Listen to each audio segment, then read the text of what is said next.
Okay, so let's start sharing.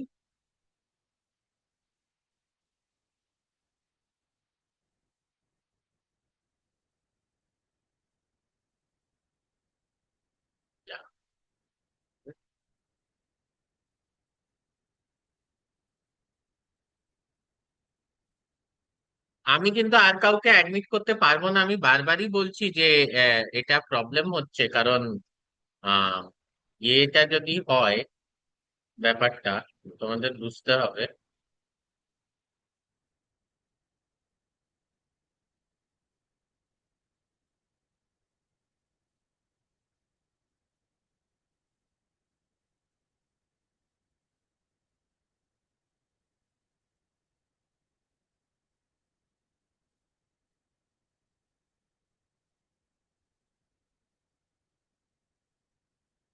আচ্ছা, আমাকে একটা কথা বলো তো, তোমরা দেখতে পাচ্ছ একটা লেখা basics of x ray crystallography for structure determination? এই লেখাটা দেখতে পাচ্ছ তো? হ্যাঁ স্যার। আবার সেই কোয়েলের, আরে if Koel can't join, join করার দরকার নেই, পরে দেখে নাও। এখন এইভাবে আমি প্রত্যেককে অ্যাডমিট করতে পারবো না ক্লাস শুরু হওয়ার পর। ঠিক আছে, ওকে, সো লেটস প্রসিড। দেখো, আমরা লাস্ট ক্লাসে যতদূর পড়েছিলাম, এবার সেখান থেকে আমরা একটু এগোই। সেটা হচ্ছে, আজকে আমি খুব ফাস্ট কিছু জিনিস বলবো, তোমাদেরকে বুঝতে হবে। সবার আগে I will start X ray crystallography and ডিফ্র্যাকশনের কয়েকটা টার্মিনোলজি দিয়ে।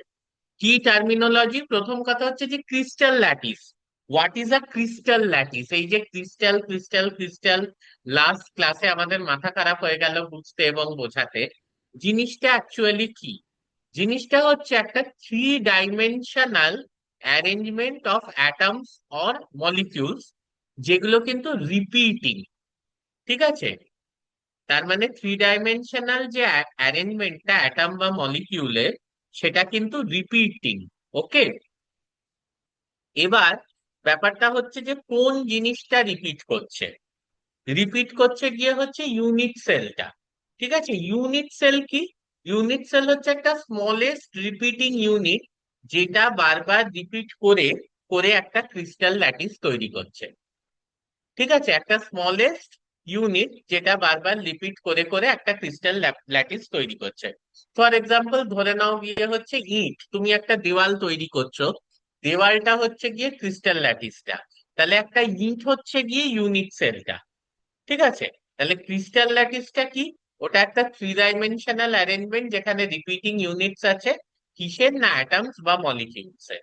এবার আমরা যেটায় আসি সেটা হচ্ছে, সেটা নিয়েও আমরা বহুবার কথা বলেছি এবং এই জিনিসটা বলেছি যে X ray crystallography has got a very good resolution. এই রেজলিউশন মানে হচ্ছে যে, ধরো I have a resolution of 1 angstrom. So what does it মিন?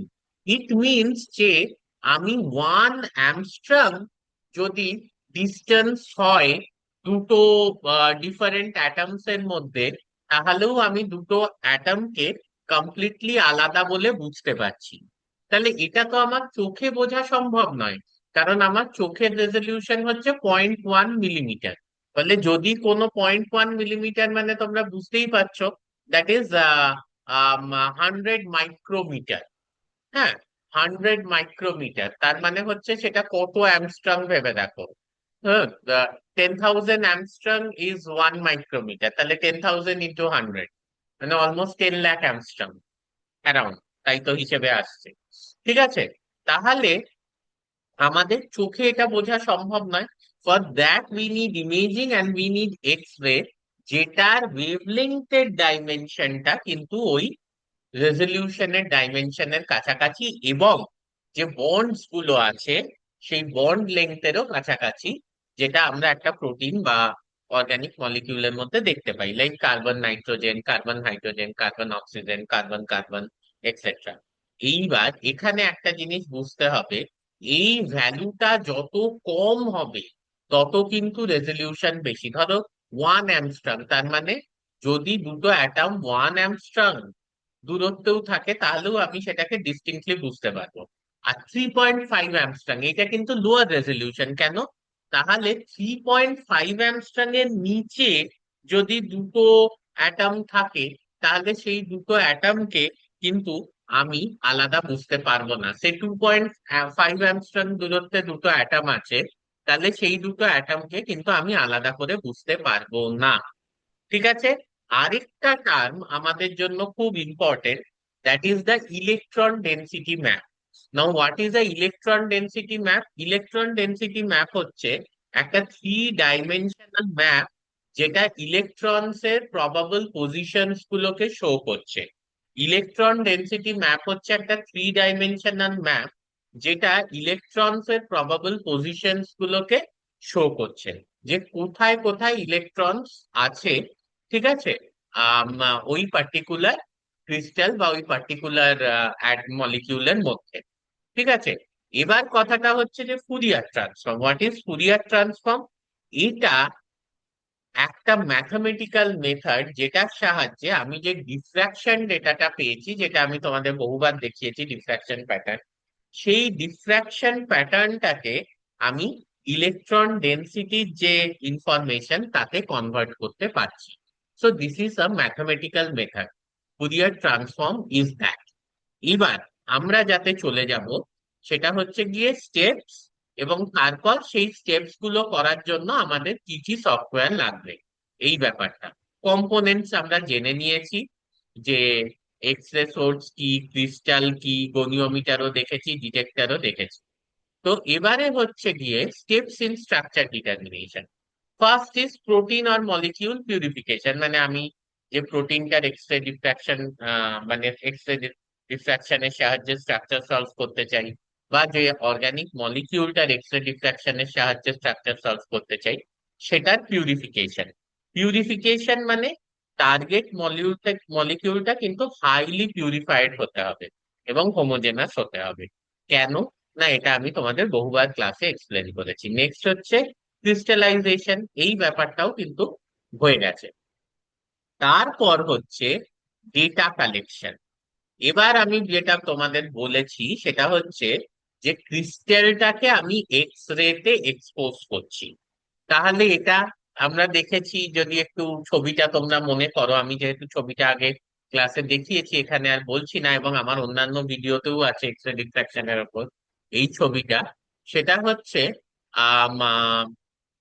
ক্রিস্টালটাকে কিন্তু আমরা গনিওমিটারের ওপর রাখছি এবং আস্তে আস্তে ঘোরাচ্ছি। তার মানে মাল্টিপল অ্যাঙ্গেলস থেকে কিন্তু আমি ক্রিস্টালের ছবিটা নিচ্ছি। এইটা হচ্ছে অনেকটা একটা 3D reconstruction from 2D data. তাহলে 2D যে পিকচার্স গুলো আমরা নিচ্ছি, সেই পিকচার্স গুলোকে আমরা কিন্তু 3D রিকনস্ট্রাকশন করছি। কিভাবে?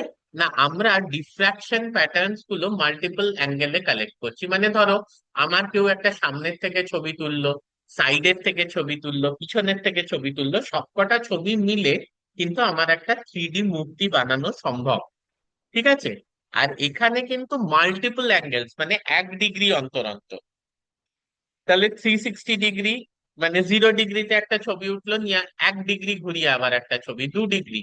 তার মানে আবার 360 আস্তে আস্তে 360টা ডিফ্রাকশন প্যাটার্ন কিন্তু আমি কালেক্ট করছি। আর এটা আমি বলেছি যে ক্রিস্টাল যাতে ক্র্যাক না করে যায়, সেই জন্য ক্রিস্টালটাকে, কারণ অতটা এক্স রে কিন্তু it's very strong X ray, আমরা যদি কপার সোর্সও ইউজ করি, ইট ইজ 1.54 অ্যাংস্ট্রম। তাহলে এই যে এক্স রেটা, এটা ক্রিস্টালটাকে হিট করে ক্র্যাক করে দিতে পারে, যার জন্য আমরা লিকুইড নাইট্রোজেন কিন্তু অলওয়েজ ক্রিস্টালের ওপর ফ্লো করছি। এবং আমরা একটা ক্রায়ো প্রোটেক্টেন্টও ইউজ করছি, আদারওয়াইজ কিন্তু ক্রিস্টালের ওপর আইস জমে যাবে, এবং কিন্তু আমার এক্স রে থেকে আমি প্রপার ডিফ্রাকশন প্যাটার্ন পাবো। এবং এছাড়াও ক্রিস্টালটা চূর্ণ বিচূর্ণ হয়ে যাবে যদি কনস্ট্যান্টলি উইদাউট এনি ক্রায়ো প্রোটেক্টেন্ট অত ঠান্ডা লিকুইড নাইট্রোজেনে রাখা হয়। ওকে। তারপর যেটা কথা হচ্ছে, এই যে মাল্টিপল অ্যাঙ্গেলস থেকে আমি কি করলাম, না আমি ডিফ্রাকশন ডেটা কালেক্ট করলাম। এবার এই ডিফ্রাকশন প্যাটার্ন অ্যানালিসিসটার থেকে আমি বুঝতে কি পাচ্ছি? এই ডিফ্রাকশন প্যাটার্ন অ্যানালিসিস থেকে আমি কয়েকটা ইনফরমেশন পাচ্ছি। আমি তোমাদের বলেছিলাম যে আমার যিনি গাইড, ডক্টর সৌমেন দত্ত, তিনি জাস্ট ডিফ্রাকশন প্যাটার্নটা দেখে বলে দিতে পারেন যে ক্রিস্টালটা কিরকম, মানে মনোক্লিনিক, ট্রাইক্লিনিক, হ্যাঁ, অর্থরম্বিক, রম্বোহাইড্রাল, এই এই যে ক্রিস্টালের যে বিভিন্ন সিমেট্রি গুলো, ইনি কিন্তু ডিফ্রাকশন প্যাটার্নের থেকে প্যাটার্নটা দেখে ডাইরেক্ট বলে দিতে পারেন। ঠিক আছে? তো যেটা হচ্ছে যে কিন্তু সেটা ইউজুয়ালি করা সম্ভব নয়, ইউজুয়ালি আমাদের সফটওয়্যার ইউজ করতে হয়। তো এখানে যেটা হচ্ছে, তাহলে আমরা কি ইনফরমেশন পাচ্ছি একটা ডিফ্রাকশন প্যাটার্নের থেকে? একটা হচ্ছে ইউনিট সেলের ডাইমেনশন। ঠিক আছে? মানে এটা আমি অলরেডি আমার ইউটিউবে ভিডিও আছে, তোমরা সেখানেও দেখে নিতে পারো যে ইউনিট সেল কি এবং সেটার ডাইমেনশন বলতে কি বোঝায়। ঠিক আছে? আহ মানে এ, বি আর সি, এই তিনটে, ধরে নাও একটা কিউব, তার তিনটে অ্যাক্সিস আছে, এ, বি আর সি। সব ক্রিস্টালই কিন্তু কিউব হয় না, অনেক ধরনের ক্রিস্টাল সিস্টেমস হয়। ঠিক আছে? তো সেটা কিন্তু আমাদের বুঝতে হবে। ঠিক আছে, বাট এ, বি, সি, এই তিনটে, মানে তিনটে সাইড, এবং সাইড গুলোর মধ্যে যে অ্যাঙ্গেল গুলো, that is alpha, beta, gamma, এইগুলোকেই বলে গিয়ে হচ্ছে ইউনিট সেলের ডাইমেনশন। এবিসি কত আর আলফা, বিটা, গামা কত। এবার এটার উপর বেস করে কিন্তু অনেক ধরনের ক্রিস্টাল সিমেট্রি দেখা যায়। That could be monoclinic, triclinic, orthorhombic, rhombohedral. ঠিক আছে? সেগুলো যখন আমি পড়াবো, তাহলে ডিফ্রাকশন প্যাটার্ন থেকে আমি এবিসি, আলফা, বিটা, গামা পেলাম for a particular unit cell, এবং ক্রিস্টালের সিমেট্রিটা কি ধরনের সেটা জানতে পারলাম। আর নেক্সট হচ্ছে ইলেকট্রন ডেনসিটি সম্পর্কে আমি আইডিয়া পেলাম। ঠিক আছে? ডিফ্রাকশন প্যাটার্নের থেকে ফুরিয়ার ট্রান্সফরমেশন করে। কিন্তু এখানে একটা সমস্যা আছে, যেটাকে আমরা বলে থাকি ফেজ প্রবলেম। এই যে ডিটেক্টর, ঠিক আছে, আচ্ছা তোমাদের একটু ডিফারেন্ট টাইপস অফ ডিটেক্টর যেগুলো, সেটার ব্যাপারে বলি। যে আমি মেনলি যে ডিটেক্টর ইউজ করেছি, that is called CCD detectors. কিন্তু এছাড়াও পিক্সেল অ্যারে ডিটেক্টরসও হয়। ঠিক আছে? এই ডিটেক্টর গুলো, সিসিডি কি, চার্জ কাপল ডিভাইস কি, পিক্সেল অ্যারে কি, এই বলছি না। অলরেডি এক্স রে জেনারেশন নিয়ে আমরা অনেকটা সময় নষ্ট করেছি। এত ডিটেলস ইনস্ট্রুমেন্টেশন তোমাদের লেভেলে যাওয়ার কোনো মানে হয় না। ঠিক আছে? তা এই যে ডিটেক্টরটা, এরা কিন্তু শুধু ডিফ্রাকশন স্পটস এর ইন্টেন্সিটিটা মেজার করে, কিন্তু কোনো ফেজের ইনফরমেশন নেই। ঠিক আছে? কোনো ফেজের ইনফরমেশন নেই। এই ব্যাপারটা আরো ক্লিয়ার হবে যখন আমরা ব্র্যাগস লটায় ঢুকবো। ঠিক আছে? তাহলে সেইটাকে বলা হচ্ছে গিয়ে phase problem. Okay, so from the diffraction spots, we could only get the intensity and not the phase. Then how do we determine the phase? Now there are different methods. One is molecular replacement. ঠিক আছে? এই প্রত্যেকটার ব্যাপারে কিন্তু আমরা কথা বলবো, যদিও এগুলোর রেলেভেন্স আজকাল খুব কম, কারণ এর জন্য সফটওয়্যার আছে, ফেজার টেজার, যেগুলো দিয়ে করে দেওয়া যায়। হ্যাঁ, তারপর multiple isomorphous replacement, multiple wavelength anomalous dispersion. ঠিক আছে? এই তিনটে মেথড ইউজ করা হয় ইউজুয়ালি। যদি তোমার প্রোটিনের কোনো হোমোলোগাস প্রোটিন থাকে, যা স্ট্রাকচার অলরেডি ডিপোজিটেড আছে, আই রিপিট, ইউজুয়ালি তোমার প্রোটিনের যদি কোনো হোমোলোগাস প্রোটিন থাকে যা স্ট্রাকচার অলরেডি ডিপোজিটেড আছে, ফেজ প্রবলেমটা সলভ করা কোনো প্রবলেমই নয়। কিন্তু সেটা যদি না থাকে, তখন কিন্তু একটু প্রবলেম। মানে কি করা যাবে তখন? অনেক সময় যে মিথিওনিন অ্যামিনো অ্যাসিড, সেটার জায়গায় সেলেনোমিথিওনিন ইনকর্পোরেট করা হয়, করে একটা প্রসেস আছে, that will take another 1 hour. সে তার সাহায্যে আর কি ফেজ ডিটারমাইন করা হয়। ঠিক আছে? তো নেক্সট আমরা যেটা চলে যাচ্ছি, সেটা হচ্ছে যে আম, এই যে ডিফ্রাকশন ডেটা এবং ফেজ ইনফরমেশন, ঠিক আছে, এই দুটোর সাহায্যে কিন্তু আমরা ইলেকট্রন ডেনসিটি ম্যাপটা পাচ্ছি। ম্যাপটা, ঠিক আছে, তাহলে ডিফ্রাকশনের ফুরিয়ার ট্রান্সফরমেশনের সাহায্যে আমরা কি জানতে পারছিলাম? আমরা ইলেকট্রন ডেনসিটি ব্যাপারে আমাদের আইডিয়া হচ্ছিল। কিন্তু ব্যাপারটা হচ্ছে যে এক্সাক্ট ইলেকট্রন ডেনসিটি ম্যাপ, যেখান থেকে আমি অ্যাটমিক মডেলটা রিকনস্ট্রাকশন করব, সেটার জন্য কিন্তু আমাদের ফেজ ইনফরমেশনেরও কিন্তু প্রয়োজন আছে। ঠিক আছে, এটাও আমরা সফটওয়্যার দেখবো কোন সফটওয়্যারের সাহায্যে অ্যাটমিক মডেল রিকনস্ট্রাক্ট করা যায় ফ্রম হচ্ছে গিয়ে ইলেকট্রন ডেনসিটি ম্যাপ। নেক্সট স্টেজও ওটাই বলছে, মডেল বিল্ডিং, যেখানে বিভিন্ন অ্যাটমস কিন্তু ইলেকট্রন ডেনসিটি ম্যাপের মধ্যে আমাকে ফিট করাতে হবে ইউজিং কম্পিউটেশনাল সফটওয়্যার। এবং ফাইনালি হচ্ছে রিফাইনমেন্ট অ্যান্ড ভ্যালিডেশন। ঠিক আছে, এইটা কিন্তু আবার খুব একটা ইম্পর্টেন্ট জিনিস। সেটা হচ্ছে যে স্ট্রাকচার তাকে আমাকে মিনিমাইজ রিফাইন করতে হবে সো দ্যাট দ্য অবজার্ভড আর ক্যালকুলেটেড ডিফ্রাকশন ডেটার মধ্যে কিন্তু কোনো ডিফারেন্স না থাকে। ভ্যালিডেশন প্যারামিটার কি কি থাকবে না, আর ফ্যাক্টর। এই আর ফ্যাক্টরটার ব্যাপারটাই মেনলি বলা আছে আগের লাইনটায়। আর ফ্যাক্টরটা হচ্ছে যে তোমার যে তুমি ধরো খুব সহজ ভাষায় বোঝাতে গেলে এমনিতে এটা ভীষণ কঠিন, কারণ এখানে এই ব্যাপারটাই যে অবজার্ভড আর ডিফ্রাকশন ডেটার মধ্যে কি ডিফারেন্স আছে সেটাই হচ্ছে কি R factor. So if it is zero, your model is very good. If it is a very good model, zero তো হয় না, ইউজুয়ালি 0.15 থেকে 0.25 থাকে, মানে 15 to 25%। That's a good model. ঠিক আছে, এটা বেসিক্যালি হচ্ছে যে তোমার যে অ্যাকচুয়াল মডেলটা, হ্যাঁ, which is based on the calculated diffraction data, আর যেটা ডিফ্রাকশন প্যাটার্ন অবজার্ভ করা হচ্ছিল তার মধ্যে কতটা ডিফারেন্স আছে, that is measured by the R factor. আর কি আছে, আর হচ্ছে গিয়ে রামচন্দ্রন প্লট। মানে তো রামচন্দ্রন প্লট কি তোমরা সবাই জানো, তো কতগুলো অ্যামিনো অ্যাসিড রেসিডিউস আর কি অ্যালাউড রিজিয়নের মধ্যে আছে, সেইটা কিন্তু আমাদের ডিটারমাইন হচ্ছে বাই দ্য রামচন্দ্রন প্লট। আর কি, bond geometry, again very important. Sterically and energetically, some bond geometries are possible, some are not, some are more favorable, some are less favorable, some are highly favorable. তাহলে তোমার যে bonds গুলো আছে সেগুলোর জিওমেট্রিটা কোন ক্যাটাগরিতে পড়ছে, more favourable, less favourable, highly favourable, possible, not possible, সেগুলোর উপর কিন্তু নির্ভর করছে গিয়ে হচ্ছে যে তোমার স্ট্রাকচারটা কতটা ডিফাইন্ড হয়েছে। এবং ভ্যালিডেটেড হতে গেলে আর ফ্যাক্টর, রামাচন্দ্রন প্লট, এর কিছু স্ট্রিক্ট প্যারামিটার্স আছে যেগুলোকে ক্রস করলে তবেই কিন্তু আমরা স্ট্রাকচারটাকে ভ্যালিডেটেড হিসেবে ধরতে পারবো। আর ভিজুয়ালাইজেশন, এই স্ট্রাকচারটাকে ভিজুয়ালাইজ করার জন্য, কারণ একটা জিনিস মনে রাখতে হবে, পিডিবি ফাইলে কিন্তু তোমার শুধু XYZ কোঅর্ডিনেট এর ব্যাপারে ইনফরমেশন থাকে।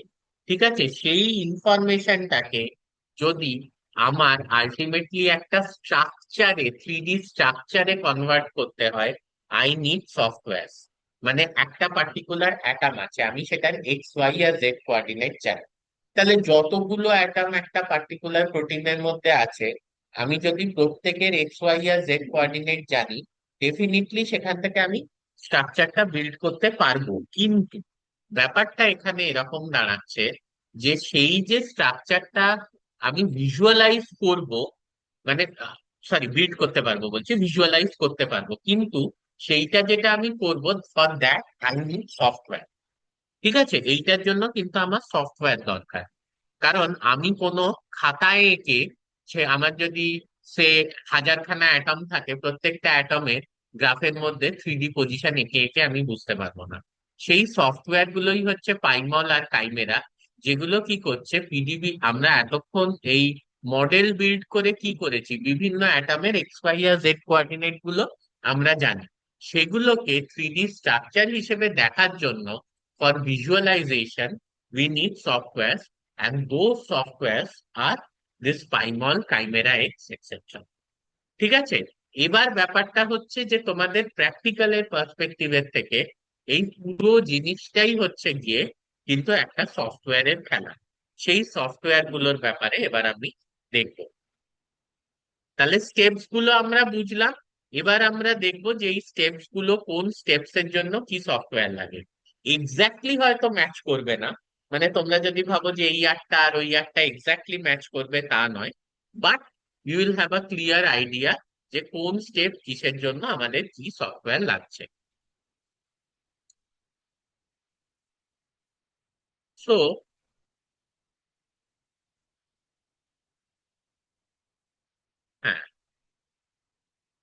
তাহলে এখানে এবার কি হেডিং দেখা যাচ্ছে? কেউ একজন রিপ্লাই করো তো। Major software used in protein x ray crystallography, এই হেডিংটা দেখা যাচ্ছে? হ্যাঁ স্যার, দেখা যাচ্ছে। না স্যার, দেখা যাচ্ছে? দেখা যাচ্ছে স্যার, দেখা যাচ্ছে। ও, দেখা যাচ্ছে, আচ্ছা, ঠিক আছে। তাহলে এখানে দেখো যে এখানে হচ্ছে আমি কিছু কমন সফটওয়্যারের কথা বলবো, তার আগে আমি দু একটা কথা বলি। কিছু সফটওয়্যার প্যাকেজেস আছে। প্যাকেজেস যেমন সিসিপি 4, তারপর হচ্ছে শেলেক্স, HKL 2000, ঠিক আছে, কুট। এগুলো কি করে, এর মধ্যে এই যে তোমরা বিভিন্ন স্টেপস দেখতে পাচ্ছ, like data processing and integration, scaling and merging, phasing and molecular replacement, model building, refinement, validation, visualization, এর মধ্যে একাধিক স্টেপস কিন্তু করে দিতে পারে। এরকম কিন্তু অনেক সফটওয়্যার আছে যেগুলো কিন্তু প্যাকেজের মধ্যে আসে। ঠিক আছে? তাহলে প্যাকেজ কি? প্যাকেজের মধ্যে সেটা সিসিপি 4 হোক, সেলেক্স হোক, HKL 2000 হোক, বা কুট হয়তো সবকটা কাজ করতে পারে না, এগুলোর মধ্যে একাধিক সফটওয়্যার আছে প্যাকেজের মধ্যে, মোর দ্যান ওয়ান সফটওয়্যার, যেগুলো কিন্তু মোর দ্যান ওয়ান স্টেপস করে দিতে পারে। ঠিক আছে? তাহলে আমরা মেনলি যেগুলো দেখবো যে কি কি স্টেপস আছে। প্রথমে হচ্ছে গিয়ে data processing and integration. Data processing and integration, ঠিক আছে, এর জন্য মেনলি XDS ইউজ করা হয়। আমি তার আগে একবার তোমাদের সফটওয়্যার স্কিমটা দেখিয়ে দিই, তাহলে তোমাদের ব্যাপারটা বুঝতে একটু সুবিধা হবে। যে জেনারেলি যখন একটা এক্স রে ডিফ্রাকশন ল্যাবে তুমি কাজ করছো, তখন তুমি কি কি সফটওয়্যার নিয়ে ডিল করবে। কারণ অনেক এক্স রে ক্রিস্টালোগ্রাফার কিন্তু প্যাকেজে বিশ্বাস করে যে আলাদা আলাদা সফটওয়্যার হচ্ছে এক্সপার্ট। তাহলে আমার স্যারই যেমনি, তিনি লাস্টের দিকে সেলেক্স প্যাকেজ ইউজ করতেন, কিন্তু তিনি সবসময় বলতেন দরকার কি আছে। ঠিক আছে? ক্যাটারারকে সব খাবার দিতে বলবো, তার থেকে বিরিয়ানিটা আরসালান থেকে আনাবো, চিকেন চাপটা আলেয়ার থেকে আনাবো, ঠিক আছে, দইটা আমি মোল্লার চক থেকে বা সেন মহাশয় থেকে আনাবো, ঠিক আছে, আর চাটনিটা, এই চাটনি বলছি, ফিশ ফ্রাইটা আমি বিজলি গ্রিল থেকে আনাবো। এবার এইগুলো না করে তুমি ক্যাটারারকেও বলে দিতে পারো, ভালো ক্যাটারারকে, সে বিরিয়ানি, চিকেন চাপ, ফিশ ফ্রাই সব একসাথে এক জায়গায় দিয়ে দেবে, দই সব এক জায়গায় দিয়ে দেবে। ঠিক আছে? তো এইখানে যেটা হচ্ছে, এইটা কিন্তু অনেক ক্রিস্টালোগ্রাফার বিশ্বাস করে।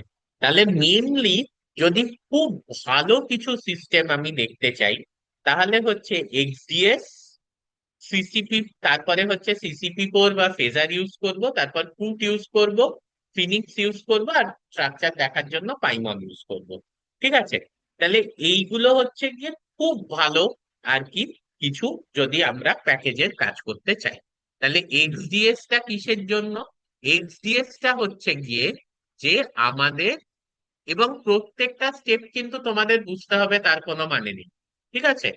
ডেটা প্রসেসিং এবং ইন্টিগ্রেশনের জন্য এই ইন্ডেক্সিং, ইন্টিগ্রেশন অ্যান্ড স্কেলিং, যেটাকে আমরা IIS বলে থাকি, IIS of diffraction images, that is mainly done by the XDS software.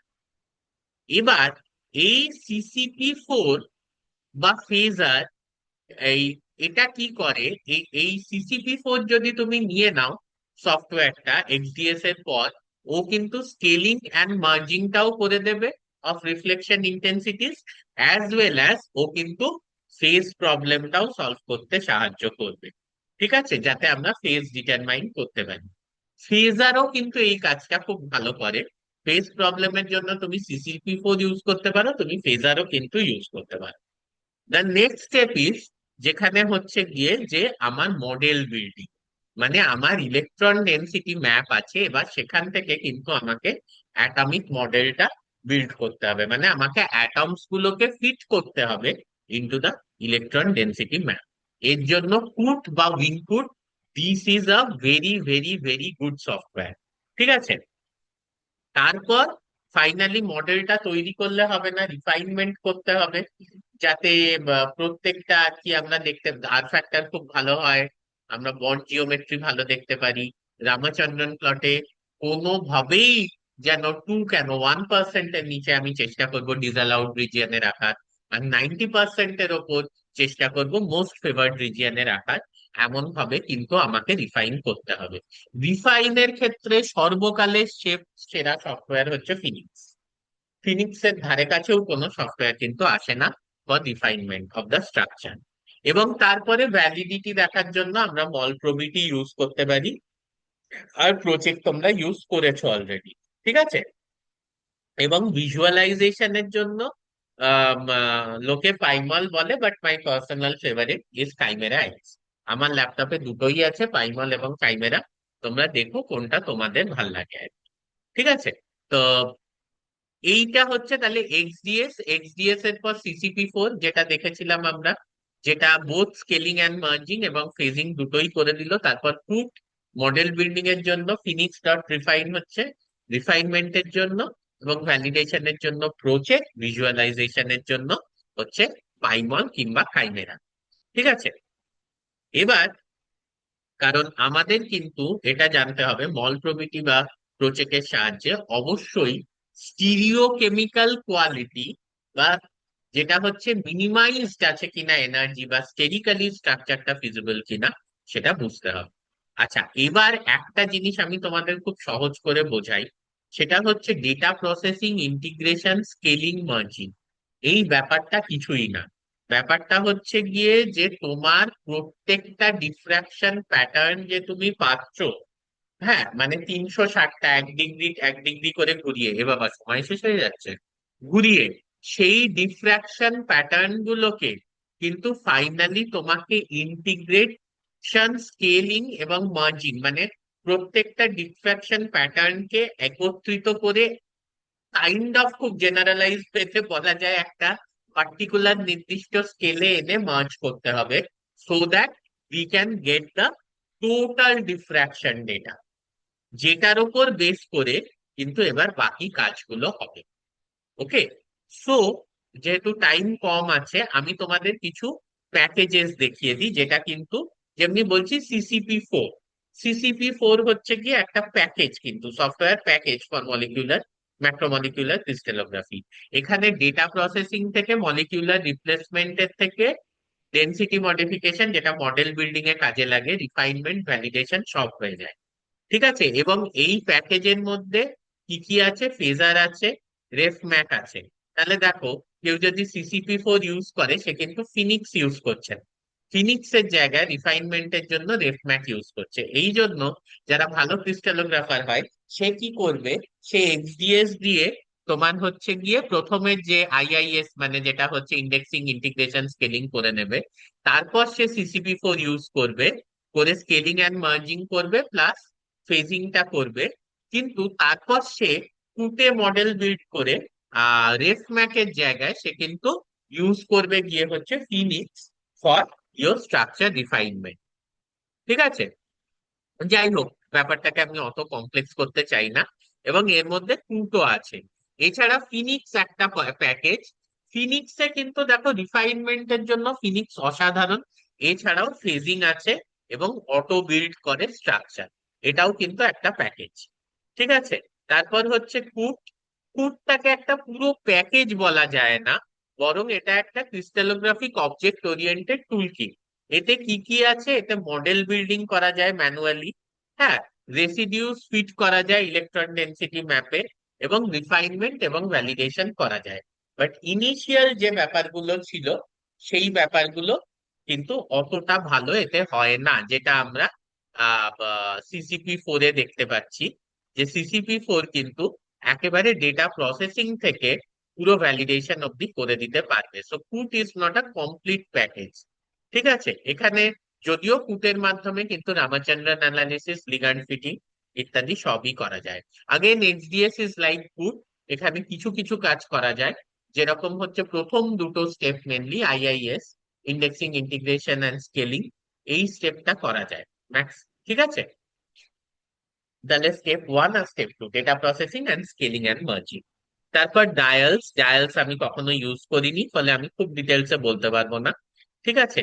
এটাও ডিফ্রাকশন ইন্টিগ্রেশন প্যাকেজ একটা, হ্যাঁ, লার্জ ডেটা সেট হ্যান্ডেল করতে পারে এবং অ্যাডভান্সড অ্যালগোরিদমে স্কেলিং করে, মানে প্রথম দুটো স্টেপের জন্য ইম্পর্টেন্ট, HKL2। 2000 বা HKL 3000, ভেরি ভেরি ভেরি খুব ভালো, এ কিন্তু ভালো কাজ করতে পারে। এর initial steps with respect to data processing, phasing এবং মডেল বিল্ডিং, তিনটেই কিন্তু HKL 2000 খুব ভালো করতে পারে। PyMOL is for visualisation, all of you know that, structure presentation and figure preparation. আর যেটা হচ্ছে গিয়ে যে আমরা যদি এবার একটা টিপিক্যাল ওয়ার্ক ফ্লো দেখতে চাই, তাহলে diffraction, data collection, data indexing ইন্টিগ্রেশনের জন্য XDS আমি বলেছি। স্কেলিং অ্যান্ড মার্জিং এর জন্য এরা এমলেস বলছে, let it be that. Phase determination, phasor খুব ভালো, সেলেক্টসও খুব ভালো। সেলেক্টস একটা যেটা এখানে বাদ গেছে, but it's a very very good software. হ্যাঁ, ইলেকট্রন ডেনসিটি ম্যাপ জেনারেশন হলো, তো সেখানে সেগুলো তো এই ফেজিং হয়ে গেলে এমনি সেটা হয়ে যাবে। তারপর মডেল বিল্ডিং এর জন্য বলছে কুট, ভেরি গুড। এআরপি WARP কেমন আমি জানি না। রিফাইনমেন্টের জন্য ফিনিক্স ইজ দ্য বেস্ট, কিন্তু আবার যেটা হচ্ছে যে CCP4 প্যাকেজ রেফম্যাক্স ইউজ করে। ভ্যালিডেশন, মলপ্রবিটি বা প্রজেক্ট, ওই দুটোই অপশন আছে, এবং ভিজুয়ালাইজেশনও পাইমল, কাইমেরা, এছাড়া কুটেও করা যায়, বাট ইউজুয়ালি ভিজুয়ালাইজেশন সবাই পাইমল এবং কাইমেরার সাহায্যেই করে। So this is the most popular pipeline, যেটা আমরা এক্সরে ডিফ্রাকশন থেকে স্ট্রাকচার সলভ করার ক্ষেত্রে মনে করব। ঠিক আছে, এবার সময় খুব কম, আর আমার একটা পরেও ক্লাস আছে এক্ষুনি, তাই জন্য আমি এটাকে স্টপ করছি শেয়ারিং, এবং রেকর্ডিংটাও স্টপ করছি। তোমাদের যেটা মনে রাখতে হবে সেটা হচ্ছে সব সফটওয়্যার মনে না রাখলেও চলবে, কিন্তু প্রত্যেকটা স্টেপের জন্য কিন্তু একটা দুটো করে সফটওয়্যার মনে রাখতে হবে, এবং একটা আইডিয়া থাকতে হবে যে কি কি সফটওয়্যারের সাহায্যে কাজটা করা যায়, যেটা বেসিক। এখন যদি তুমি এক্সরে ডিফ্রাকশন নিয়ে কাজ করতে চাও, তাহলে কিন্তু এটাই হচ্ছে গিয়ে সব থেকে ইম্পর্টেন্ট। এটা মাথায় রাখতে হবে যে এখন যদি তুমি এক্সরে ডিফ্রাকশন এর উপর কাজ করতে চাও, সফটওয়্যারের নলেজ, কোন সফটওয়্যার দিয়ে কি করা যায়, সেটা কিন্তু মাস্ট।